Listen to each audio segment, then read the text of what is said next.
Намерение Дмитрия Медведева было бы вполне заурядным, если бы речь шла об обычном человеке. Но когда будущий президент России заявляет о том, что в порядке укрепления российско-израильских билатеральных связей намерен воспользоваться своим правом на израильское гражданство, такая новость заставляет, мягко говоря, удивленно приподнять бровь.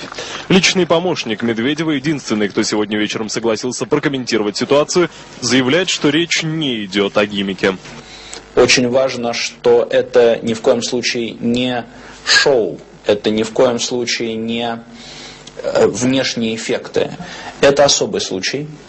Аналитики утверждают, таким образом Медведев пытается показать миру и Путину, в частности, что способен на самостоятельные и неожиданные решения, то есть способен быть лидером. Такой шанс выпадает один раз в 100 лет.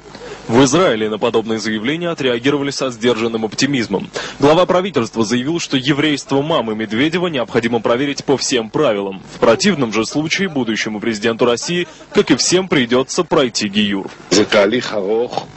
ולצערי אין לנו נוסחאות קסם לפתור אותו מהיום להיום. זה תהליך כואב. Насколько бы болезненным этот процесс ни был, можно быть уверенным, что и в МИДе, и в Минабсорбции Медведеву обеспечат зеленый свет. Кстати, сам он уже заявил, что полагающуюся ему корзину абсорбции пожертвует. Это приятно.